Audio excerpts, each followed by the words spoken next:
Well, hello, welcome back to Adelaide after we've spent a couple of days in Sydney. That's right. Exciting adventures in Sydney town. Welcome to episode 11 of the SolarQuotes Vodcast. We stayed in a hotel that was like a brothel. Yeah, we did. QT Hotel, Sydney. Very good. Okay. Should we get cracking? Let's crack that whip. By the way, Finn, did you see that interesting article in the Advertiser? I received a link to it this morning. Oh, the one I sent you? Yes, that's right. When the steam started coming out my ears. This one? That's the one.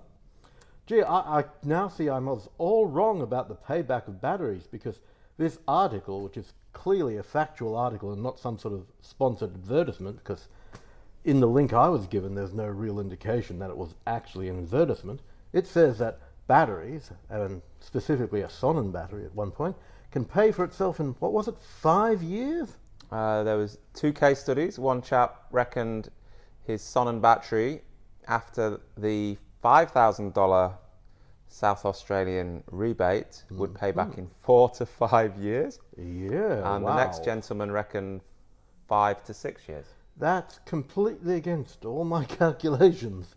I'd say if it wasn't, like, you know, clearly not a paid advertisement, I would have to say I was completely wrong. Yeah. I mean, that's okay. That's there's no beating around the bush. That's absolutely no, impossible. That's bullshit. I'm For a sorry. 10 kilowatt hour battery Complete in bullshit. South Australia that you're paying $9,000 for to pay for itself in 4 years, 5 years, or 6 years. Yeah. Impossible. They're misleading people. People who can't spare the cash are going to be buying batteries and losing money as a result of this. People who did this should be ashamed of themselves. They're going to say, no, that was for the whole system. Oh. Solar plus the batteries. Didn't he specifically, the guy who was videotaped there, specifically say it was just for the Did you say battery? videotaped? You don't put anything on tape. I watched a film the other day, and that was put on hard drive when they made it, so, you know.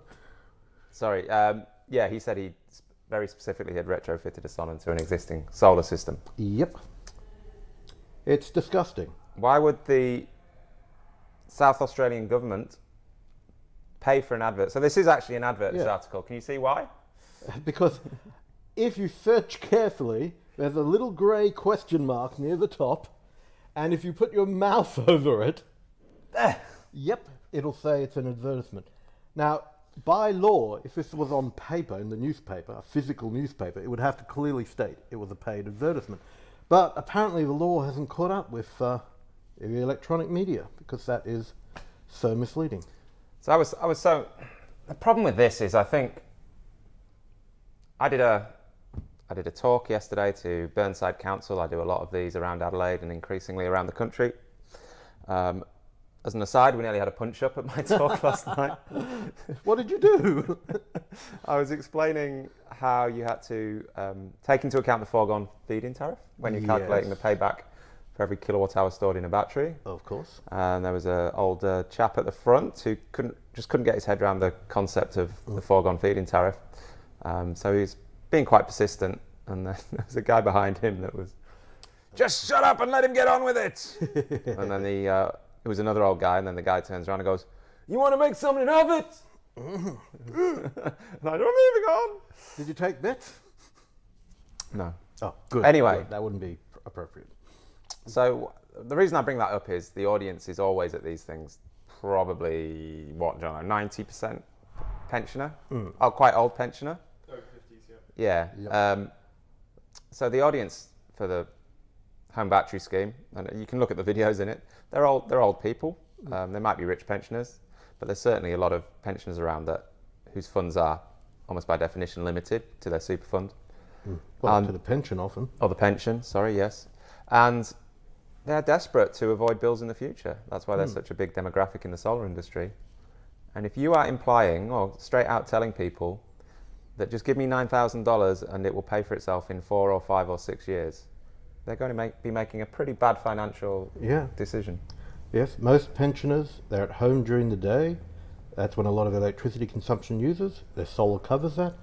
And they don't use a lot of electricity usually. So So the batteries will not pay for themselves, even with the big up to $6,000 subsidy. I don't know how the Department of Mining and Energy can sleep at night putting this stuff out. No, yeah, I don't know either. I was going to say, you know, they sleep in feather beds with a beautiful mistress, but no, that's capitalist. So I was so angry I was going to complain because it's an advert that's clearly untrue, misleading. Did a little bit of research, went to the forums to complain, and it said, if this is a political advert, there is no legal requirement for it to be factually correct. So there's no legal requirement for truth in political advertising, which I kind of knew in the back of my head anyway, but to see it in black and white. The people that make the rules about advertising have exempted themselves from the truth requirement. Yep. So what can you do? Well, if it was clearly an advertisement, that wouldn't be so bad, but it's not. It's people spread these things electronically these days, not using films or videotapes or newspapers. And when you do that, there's almost no one's going to notice that it's a paid ad. Yeah, I wonder if this is I actually got quite a lot of coverage in the Advertiser and nationally in some of the Murdoch tabloids. Yes, that was impressive. Last couple of weeks. I wonder if this, talking about batteries and just the truth about the payback, I wonder if this is a response to that. Yeah. I wonder. So how much of a payback do you get on your battery? Powerwall 2, 13.5 kilowatt hours. I drain about 5 to 6 kilowatt hours on a typical day. Pay 36 cents for electricity, feed-in tariff 16 cents. It could be higher, but I'm locked into AGL because of the VPP. So 20-cent benefit per kilowatt hour, $1 to $1.20 a day. Yeah. That's a battery, if you buy on this scheme, will cost you $9,000 to $10,000. So do the math, saving $365 to $500 a year on a $10,000 battery. Yeah. So you're looking 20-year payback. Perhaps 20 years. Yep. Yep. And then with a massive subsidy. Anyway, that was we woke up to that article. The other interesting thing in the news this morning. Can we skip over this? So if you watched the vodcast last week, I bet Ronald I'm sure it was an Apple branded mouse, wasn't it, Ronald? Hey, I was very clear on this. You said you'd bet me a new wireless mouse, and I agreed. Okay. And I got you a new wireless mouse. Should we say what the bet was? Yes, we should say what the bet is. I bet him that the Port Augusta solar thermal plant would not go ahead, despite the government saying it would go ahead. And I believe on Wednesday you saw a senior person from the SA Department of Energy and Mining, who just placed the advert we were bitching about before. And what did they say on Wednesday? It's going ahead. The Tesla... That was the day before yesterday. Yeah, the day before yesterday. And yes, what happened yesterday? It emerged that the Port Augusta solar thermal plant is not going ahead. Yes. It's dead. Now, I'm not happy about that. Technology, they haven't got the commercial partners who have to put in $500 million have not got the confidence that the technology is going to perform based on all the problems they're having in America. I get that, but the way you make it work is to keep building them. Yes. But I'm not sure it should be funded. It shouldn't be funded by commercial money because it just was never. In my opinion, it was never going to happen, and it didn't. So yeah, where's my mouse, loser? Hey, I thought people I could trust told me it was going ahead. Clearly I was wrong. Here is your mouse. But that's not all. I also got you this can of South African fruit cocktail in celebration of it being 21 years now since enjoying a good fruit cocktail in South Africa would get you thrown in jail. It really is from South Africa. Of course. Would I tell a lie? And why would you give me a South African product? Because I know you've been to South Africa. You have a South African connection. I have a South African father. That's right. Who's dead. But yeah, I'm half South African and half Finnish. Yep. My father travelled the world as a young man, and he said, I've never met a South African. That's exactly what he said. He said New Zealanders were the nicest people he'd ever met in his travels, and the white South Africans were the worst. What about sorry? What about white half South Africans?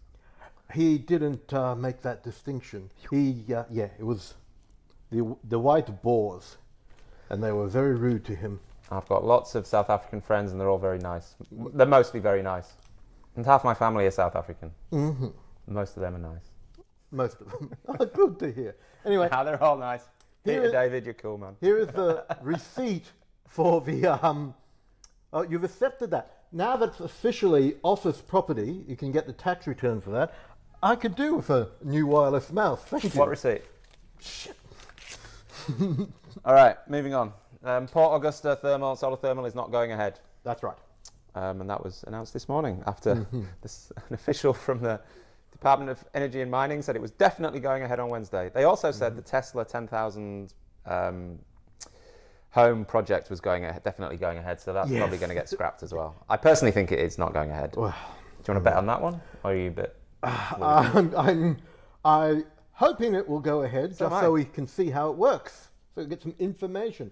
I mean, they're spending millions, 100 million on their battery subsidy, and it's supposed to be about getting a VPP system set up so the batteries can work together as a virtual power plant. And so... The stupid thing about the virtual power plant, which is their big justification for this battery scheme, it's all about the virtual power plant, is they cannot mandate people to connect to a virtual power plant for the batteries they've bought under the scheme. No. And a lot of people won't, because in my experience, people are very, very, very wary of a VPP, and rightly so. Yes, definitely. Moving on. What would you like to say about the BrownPower post? It was not real. Ha ha ha. Fooled no one. Fooled no one, I don't think. Yeah. Usually we fool a few. Yes, that's true. What did we do wrong? Well, I thought people were getting wise, so we were a little bit tricky here. I wrote most of that article. And I put my name on it. Yes. And the reason did that is because it wasn't in a Ronald style. Intentionally. So I stole his words. I suggested, of course. So, yes, there's not a BrownPower scheme, thank goodness, but if a coalition, gets in federal power again, they'll probably steal it, so we'll charge them for the logo. Maybe the same thing will happen as happened with the Duracell April Fool. 3 years later, it becomes real. Yep, that's right. That was a giant Duracell battery you can hang on your wall. That's right. 3 years later, Duracell came out with a giant home battery. Okay, so that's BrownPower. Moving on. Read it, it's very funny. Yes. Your Duracell design was much better than theirs. Yeah, it was actually. Yes. The ACCC again is calling for the solar subsidy, the solar rebate, whatever you want to call it, to be axed because it costs $36 per bill payer per year. Oh, $36. But wait a minute, doesn't solar also push down prices for everyone by helping lower the wholesale cost of electricity? Yes. And there's also advantages in distribution of electricity? Yes. So is it really costing people $36 a year? If you ignore the benefits. Yeah, including the reduction in pollution and carbon emissions. Funny you should say that, because the next blog post was, NPI, I think it's National Pollution Index, report highlights the need for coal power pollution crackdown, because we're not even talking about CO2 now, we're talking about particulate emissions, which literally kill people. Yep. And they kill, 279 people a year in New South Wales? Yes, that's the estimate. That's not that they know that exactly 279 died, but that's what, they got error bars on either side of that. That's the middle estimate. So 279 people dead, let's say it's $1 million per death in cost. That's 8 million not South Africans, 8 million New South Wales people. That's what, $35 per person in New South Wales. That's the cost of the deaths from coal pollution. That's interesting. But it's actually worse than that because, on top of the deaths, you have sickness, sick days, lost productivity. So the estimates vary, but it's from 1 to 2 cents per kilowatt hour of coal power electricity is the health cost to burning coal. So yeah, coal should pay for those costs. Ideally, we'd quickly phase out coal because, you've got cancer, but we'll pay for your treatment. That's not really an ideal solution. Do you think the government's going to put any urgency into cracking down on this particulate emissions, putting filters on the stacks, or? I think that no. I'm sorry. I wish they would. But Do you think if 279 people a year in New South Wales were getting killed by terrorists, they'd take action and spend money? Oh yeah. I can remember when like 4 people died from botulism in tinned mushrooms, and that was such a disaster. Yes, they acted quickly and decisively there. But these deaths are different. Yeah. For some reason. Yes. Smart inverters to be mandatory under Victoria's solar homes package. Shall I talk about this? Yes. Is it going to be a huge change? No. No. So a couple of days ago, Solar Victoria made a decision, which for a change was a good decision. They basically said that all the inverters installed under the Victorian solar rebate had to, well, they invented the term smart inverters. Basically, they have to have this function, stroke feature. One's called volt watt and one's called volt var. These are both in the Australian standard, AS 4777.2, but the thing with Australian standards is sometimes they say you shall do something, sometimes they say you should do something. Both these features should be included, which actually means it's a recommendation. They're not mandating it.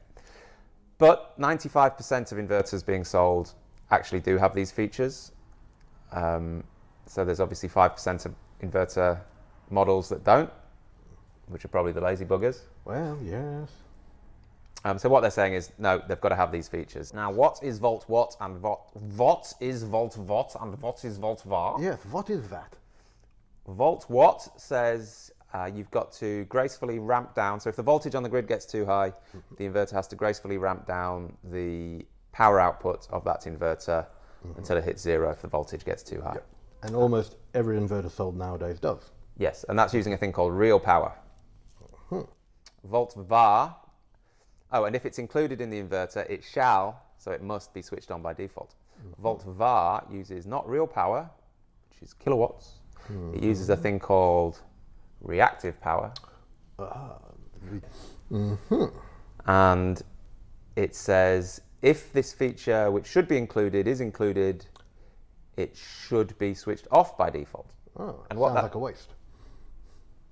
Yes. So what it does is, if the voltage gets too high, it gracefully ramps down its reactive power, which most people watching probably don't know the difference between real and reactive, and I don't blame you. I know the difference, but I don't fully understand why it makes a difference. I will be researching this and writing a blog post about it. What you need to know is that if you try and control voltage with reactive power, the owner of the inverter loses less kilowatt hours, they lose less energy. So should be, if you have the choice, you should actually try and control voltage with reactive power more than you do with real power. People are going to be really confused now. Yeah. I'm not confused. The other thing is that the Solar Victoria have come out and basically implied that this will solve all grid integration issues and solve the overvoltage problem that we are having and is getting worse. It won't. It will help a little bit. So it's a good thing to do, but it is not a silver bullet. You need to do some much more funky control stuff. I was at a whole day at Endeavour Energy, organised by University of Technology Sydney on Monday. I'll put a link to the project in the notes. And they are looking about kind of command and control of solar inverters, whether they have a battery or whether they just have solar, and using reactive power and real power to control grid voltage much more actively. And that is much more effective, and they've kind of proved it can make a real difference. But you need to add you need to add extra hardware to each home to do that. So this will not solve it. And yeah, so Solar Victoria, you are not solving the problem, you're helping, good on you, but it's just politicians, press sounds good in a press release. Yes, we've solved the grid integration issue, it won't be a problem. No, it's going to be a huge problem, especially in Victoria. Yeah. Because they're selling so much solar at the moment. Yes, it's just a little improvement. Yes, this is interesting. Dubbo Council, which I believe the head's called Tony Soprano, is looking for more cash from solar developers. Hey, you want a solar farm in my council yeah, area? we'd like to build a solar farm. Oh. What, $3,500 per megawatt you have to pay. For what? Why? If I build a farm, if I buy, if I want to grow hops there or something, do I have to pay him $3,500 per bushel, per hectare? What? Probably not. Probably not. So it's different. Well, it doesn't go in his pocket. It goes. They spend it on council, yeah. community things. Yeah, but isn't that what the rates are for? Yeah. What else does he want? Well, he obviously doesn't want solar farms in his community. Yeah, seems like. You'd just go to the next one, wouldn't you? Of course. I understand the sun shines elsewhere, not just out of his seat. Yeah. I read that he also wants money from the federal government to go to the town to cover the costs of the influx of workers building these solar farms. And I can sort of see that because these these tiny rural communities, they're only used to people like shearers coming in for the shearing season. And they're all so polite and mild-mannered and never drink a lot of beer at the pub. So they have no experience at all of the sudden influx of workers. So yeah, I can totally see that they need special compensation because having extra workers come into a rural area is a horrible thing. They should pass legislation to prevent it ever happening. Yeah, you shouldn't create jobs in rural areas. That's terrible. No, terrible. I can see why he's upset. Yeah. Yes. Our politicians are always going in the wrong direction on this, always trying to make more jobs. They should be cutting that out, totally. Yeah, absolutely. Last one. Oh, yeah. Australian Solar Systems Interest Index, April 2009. This is Michael pours through the data that we've got from our 5,000 or 6,000 people asking for leads last month and sees how their interest has changed. Two things from this one, which is kind of obvious. More and more people are wanting systems 6 kilowatts and over. By far the biggest system size being bought at the moment is 6.6 kilowatts for reasons you should all know about. Also, this time of year, people are less urgent in their purchase, so they don't want to buy immediately. They're pushing it out to 3 or 6 months, and that always happens in autumn. Yep. The big rush is always December. Yeah, but now is a good time. Whenever the installers aren't busy. Oh yeah, great time to buy. Yeah. One interesting thing about this, we a couple of weeks ago, 2 or 3 weeks ago, started asking people as part of the quote, get a quote process, whether they wanted consumption monitoring. And there's a link there, a really handy short explanation of what consumption monitoring is and why you might want it. So for the, what comes after April, May. Yeah, I think you're right. Yep, for the May 2019 report, you'll see how many people actually explicitly said they want consumption monitoring. And I think that's going to be really interesting.